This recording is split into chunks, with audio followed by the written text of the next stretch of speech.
విశాఖపట్నంలో తొలిసారిగా బుల్డోజర్ అనాలా లేకపోతే ప్రొక్లేనర్ అనాలా? ఎందుకంటే మనకి ఉత్తరప్రదేశ్లో బుల్డోజర్ బాబా అని యోగి ఆదిత్యనాథ్కి పేరు ఎందుకు వచ్చిందంటే ఎవరైతే తప్పులు చేశారో వాళ్ళ ఇళ్ల మీదకి బుల్డోజర్ పంపిస్తున్నారు. వాస్తవంగా అది ప్రొక్లేనర్తో ధ్వంసం చేసి ఆ పైన బుల్డోజర్లు వెళ్తాను, కానీ అది ప్రొక్లేనర్లనే బుల్డోజర్ అని ప్రొజెక్ట్ చేసుకొచ్చారు.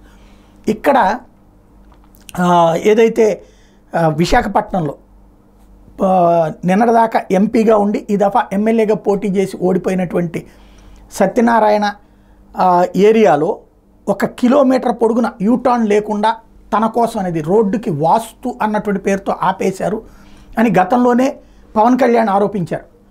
ఇది తన రియల్ ఎస్టేట్ వ్యాపారం కోసం 1 కిలోమీటర్ జనాన్ని తిప్పుతున్నారు అన్నటువంటి, అది వాస్తు అన్న పేరు చెప్పారు అన్నటువంటి.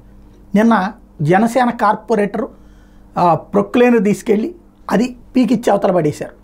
తద్వారా ఇప్పుడు రూటు మారింది. మొట్టమొదటి ప్రొక్లేనర్ అలియాస్ బుల్డోజర్ కార్యక్రమం స్టార్ట్ అయినట్టు.